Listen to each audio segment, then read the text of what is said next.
Audios. పిచ్చోడి చేతిలో రాయనాలా, psycho చేతిలో గన్నానాలా, లేక సైకో చేతిలో గొడ్డలనాలా? ఏంటిది? 2019 నుంచి 2024 మధ్య జగన్మోహన్ రెడ్డి చేతిలోని అధికారాన్ని ఏమనాలి? టీడీపీ వాళ్ళు, జనసేన వాళ్ళు, న్యూట్రల్గా ఉన్న వాళ్ళు, చాలామంది జర్నలిస్టులు అంతా కూడా ఏమన్నారు? పిచ్చోడి చేతిలో రాయి కన్నా దారుణంగా జగన్మోహన్ పరిపాలన ఉంది అన్నారు. సైకో చేతిలో గొడ్డల్లాగా ఉంది అన్నారు. సైకో చేతిలో కత్తి అన్నారు. సైకో చేతిలో తుపాకీ అని ఒక్కొక్కరు ఒక్కొక్కలా చెప్పారు. కానీ ఈరోజు పోలవరాన్ని ముఖ్యమంత్రి చంద్రబాబు నాయుడు సందర్శించిన తర్వాత అసలు అక్కడ పరిస్థితులు ఎలా ఉన్నాయి ఏంటని చెప్పేసి మీడియాకి వివరించిన తర్వాత జగన్మోహన్ రెడ్డి ఏ రోజు ప్రెస్ మీట్ పెట్టాల 5 ఏళ్లలో కూడా.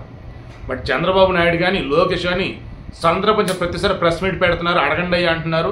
జర్నలిస్ట్ మిత్రులు అడిగిన వాటి సమాధానాలు చెప్తూనే ఉన్నారు. ఇది పాలించేవాడు. ఇది సరే, అక్కడ ఆయన చెప్తున్నటువంటి విధానం చూసి లెక్కలతో సహా ఆయన ఎక్స్ప్లెయిన్ చేస్తూ ఉంటే నాకు నిజంగా పిచ్చెక్కినంత పని అయింది. అసలు తెలియకుండా విపరీతమైన కోపం వచ్చేసింది. కంట్రోల్ చేసుకొని లెక్కలు మొత్తం సెట్ చేసి దాన్ని ఇప్పుడు మీకు వీడియో ఇస్తూ ఉన్నా. నాకేమనిపించిందంటే, మామూలుగా ఒక దారపు ఉండుందండి, దాన్ని దారం తీస్తూ ఉన్నా. నేను దారం తీస్తూ ఉన్నా, ఆ దారాన్ని ముడేస్తున్నా, ఇడిదిప్పుతున్నా, మరలా దారం తీస్తున్నా, ఇడిదిప్పుతున్నా చేశా. చివరికి రే పిచ్చనా కొడక ఏం చేస్తున్నారు నువ్వు అని చెప్పేసి నన్ను మా ఇంట్లో పెద్ద మనిషి వచ్చి కొట్టి దెన్ ఆ దారాన్ని అక్కడి వరకు తెంచాడు. లేదు తెంచలేదు అనుకున్నా, ఆ దారపు కండ తీసుకున్నాడు. దారపు కండకి దారం అలాగే ఉంది, ఇటుపక్క దారం ఏదైతే ఊడదీశాడో అదంతా చూస్తే అసలు ఆయన మైండ్ పోయింది. అసలు పెద్ద ఆయనకి ఎందుకు నేను చేసిన పనికి దారంలో ఎటు నుంచి ఎటు తీస్తే దాన్ని ఉడిదీయొచ్చు, నార్మల్ చేయొచ్చు అన్నది అసలు నాకు అర్థం కావట్లా. ఆ చిక్కుముడులతో ఉన్నదాన్ని మరలా ఈ ఉండక చూడదామా, మొత్తం కంపేది. ఏం చేయాలి? ఇంకా అక్కడ వరకు కట్ చేసి దెన్ ఈ దారపుండనే ఇంకా అంటే నా చేతికి ఇవ్వకుండా జాగ్రత్తగా చేసుకోవాలి. మీకు ఈజీగా అర్థం కావటం కోసం ఎగ్జాంపుల్ చెప్పాను. ఈరోజు జగన్మోహన్ రెడ్డి చేసిన పని కూడా ఎటువంటిది.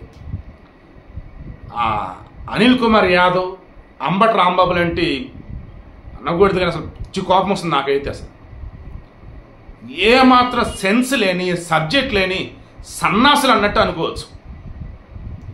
ఎంత ఘోరంగా మాట్లాడేయండి అనిల్ కుమార్ యాదవ్ అయితే.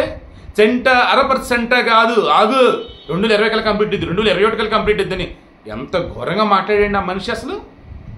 ఇక అంబటి రాంబాబు అయితే ఆ టీఎంసీలు క్యూసెక్ లెక్కలు నాకెందుకు, అధికారం చూసుకుంటారని చెప్పేసాడు. మరి నీకేం తెలుసు అంటే, బ్రో సినిమా లెక్కలు చెప్తాడు, భీమ్లా నాయక్ సినిమా లెక్కలు చెప్తాడు.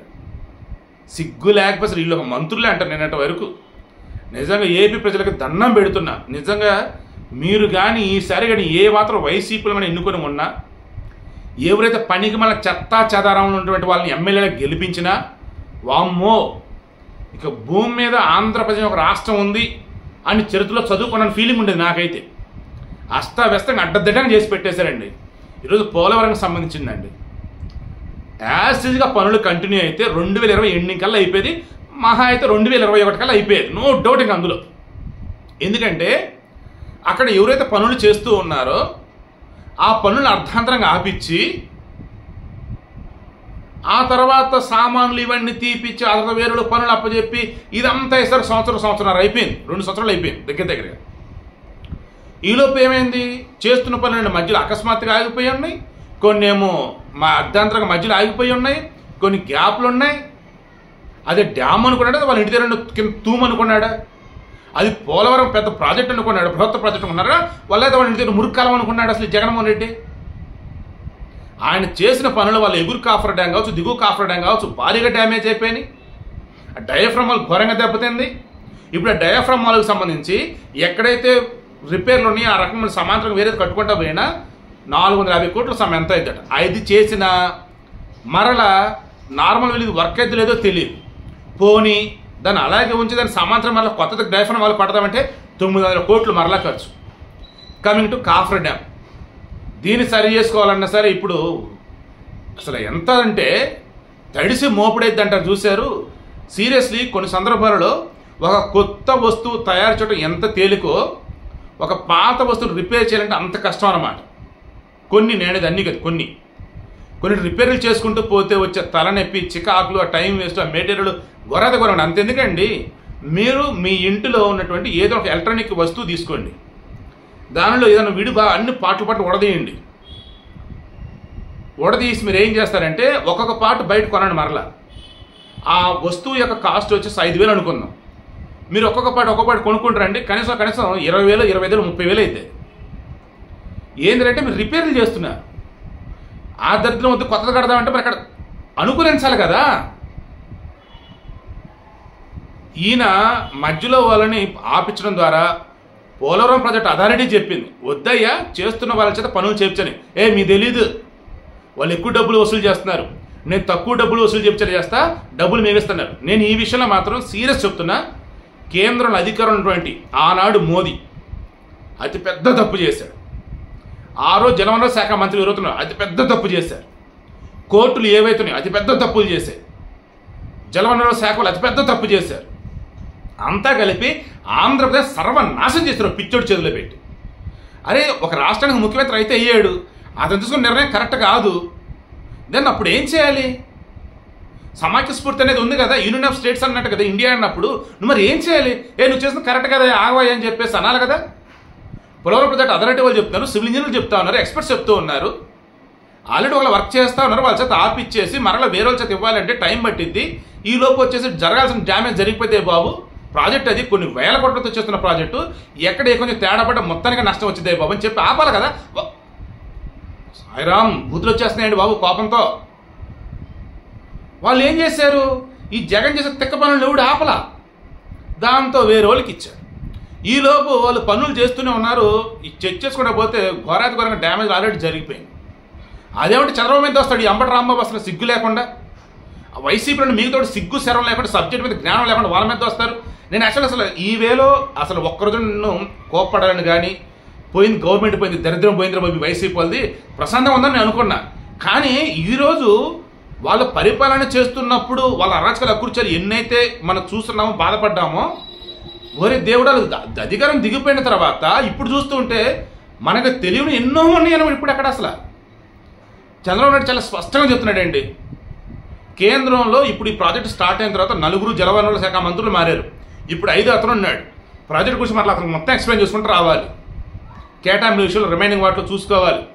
అన్నింటికి మించి ఈ జరిగినటువంటి నష్టాన్ని పూడ్చుకొని నిర్వాసితులైనటువంటి 7 మండలాల ప్రజలని కాపాడుకోవాలన్న R&R ప్యాకేజీ, రిహాబిలిటేషన్ రిలీవ్ ఏదో ఉంటుంది, వాళ్ళకి రిలాక్సేషన్ ఉంటుంది, లైక్ ఆవేను వాళ్ళకి ప్యాకేజీలు ఇచ్చుకోవాలన్న పునరావాసానికి సంబంధించేసి ఇవన్నీ చేసుకుంటూ పోతే డబ్బు 2 3 అయిపోయిందండి.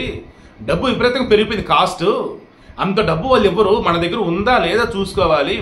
అండ్ ఈలోపు ఈ జగన్మోహన్ దిక్కుమలిన పనుల వల్ల ఈ ప్రాజెక్టు దగ్గర ఏర్పడినటువంటి ఏవైతే ఉన్నాయో డ్యామేజ్ ఏది కవర్ చేసుకుంటూ మరలా డయాఫ్రామ్ వాళ్ళు కావచ్చు, కాఫర్ డ్యామ్ కావచ్చు, ఇవన్నీ చెక్ చేసుకుంటూ పోయినా ఇలా చేసుకుంటూ పోతే 4 సంవత్సరాలు కూడా అయ్యిద్ది లేదో డౌట్ అండి బాబు అన్నాడు. పాప నిజంగా ఎంత దారుణం అండి.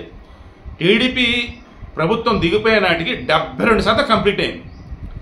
అప్పుడు నవయుగ వాళ్ళు ఎవరు ఉన్నారు అక్కడ, వాళ్ళ చేత నువ్వు యాసిడ్గా జగన్మోహన్ రెడ్డి కానీ పనులు కానీ కంటిన్యూ చేయించినట్టయితే 2020 డిసెంబర్ కల్లా అయిపోయేదండి. మహేది 2021 ఏప్రిల్ కల్లా అయిపోయేదండి. అసలు ఇటువంటి దిక్కుమాలిన విధంగా పరిపాలన చేసిన ఓ వ్యక్తిని ఒక్క ఛాన్స్ అంటే నమ్మి మనం ఇచ్చామే, మనం అంత మూర్ఖులు ఉంటారా?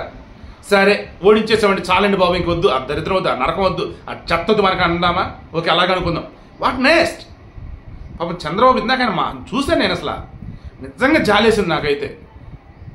ఒకటే అన్నాడు అసలు, అరే నాయన 100కు పైగా సమీక్షలు జరుపుకుంటాను, 32 సార్లు ఏటకి వచ్చి నేను ప్రాజెక్ట్ సందర్శించి ఉన్నాను, ఎంత కష్టపడ్డాను రా దీనికోసం, బూడిదలో పోసిన పన్నీర్లా చేశాడు రా మహా దరిద్రుడు. ఇంత ఘోరం ఏంట్రా అసలు? రాజకీయాల్లో అసలు ఇటువంటి వాడు పనికిరాడు, అనర్హుడు. అసలు ఎంతోమంది రాజకీయ నాయకులు నేను చూశాను కానీ ఇంత వరస్ట్గా ఉండి నేనైతే చూడలేదు. అసలు పనికిరాడు రాజకీయాలకి ఇతనని చెప్పేసి అన్నాడు. నాకు చాలా కోపంగా ఉంది, చాలా బాధగా ఉంది. నేను ఆ ప్రాజెక్ట్ సంబంధించి నేను మొత్తం స్టడీ చేసిన తర్వాత నాకు అనిపించింది కదా, అసలు ఎందుకట్లా చేశాడు అనిపించింది.